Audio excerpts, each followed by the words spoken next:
So, how a parent should identify the unique qualities of a teenager? If you find in any house the children, when they reach the teens, there will be a gap between the child and the parent. The interaction between the child and parent reduces.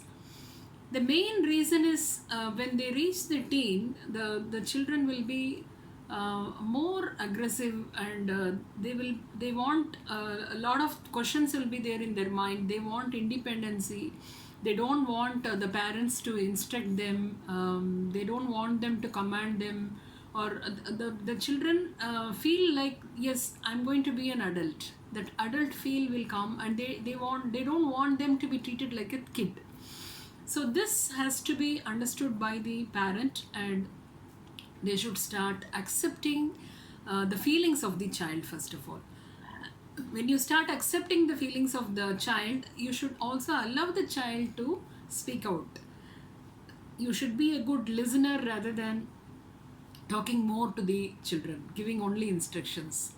So every parent should also feel like you should not expect a child to always follow your instruction. The child also may come out with a lot of new ideas, new solutions for problems. So this happens only when you listen, when you allow the child to do. When you start restricting everything, the child will not even venture to do anything. So here you have to be very, very careful while dealing with teens, because that is the time when you will start understanding the strengths of the child, qualities of the child. So allow the child to perform whatever it does. When it does some mistake, or if the child is unable to perform something, don't look that as a personality disorder. Look that as a skill gap. So let us see how it can be rectified, how it can be mentored, or you can see like what is that the child is lacking, that it is unable to perform this in a better way. So that is the way the parent has to deal. So when the child looks at the parent as a coach and not as a supporter, when you are a supporter, you will start insisting to follow your instructions. When you are a coach, you will allow the child to perform, and you will intervene when it finds it difficult to manage. So there's a lot of difference between supporting and being a coach. So the parents should always be a coach, allow the children to perform, allow the children to take decisions, and also make them to experience the consequences because of taking the decisions. So once the child is given the liberty or the freedom to take decisions, and if it experiences the consequences, it will learn from that. It will be able to understand how to be alert in future if such situation happens again.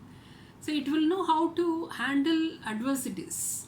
So it will be adaptable in future, like, yes, if this happens, then I need to be flexible like this. If this happens, then I need to be careful, I need to be alert, I should not do this mistake. But when you give instructions and you give all the rules and regulations for how the child should move here and there, then it becomes a dependent on you. Like the child always will look for you for any problem solving activity. So allow the child to think of some solution of any problem. If it does a mistake, okay, nothing wrong, you're just monitoring it. Let it learn from mistake. And if you feel that you are not sufficient enough, your skills are not sufficient enough to mentor your child, then take the child to a mentor where the child learns and fills the skill gap, and it will become better in that particular aspect. So this is the way the parents should know the abilities of the qualities of the children by allowing the child to perform on its own, and interact whatever they have in their mind. The child should be able to interact with the parents, and also they should encourage the children to take decisions. Parents should support the children in their efforts without expecting them to follow all the instructions. You support them, but it does not mean if the child comes out with a new suggestion, let it follow, let it do it. It may be good because your age is different and the child age is different. It has got more exposure. So the child also may come out with new solutions for any problem. So allow them to think. Don't make them to think whatever you think, or the way how you wanted them to think. So expose them and let them strengths be made stronger and in a better way, and enjoy the success of your child and cheer wildly for their success. A coaching parent leads to a happy and better adjusted teen, thus preparing them to a better adulthood. When you support, the child will not grow as a confident child. It will always have a self doubt. But if you coach, your child will be independent and it can face any challenges. Stay blessed.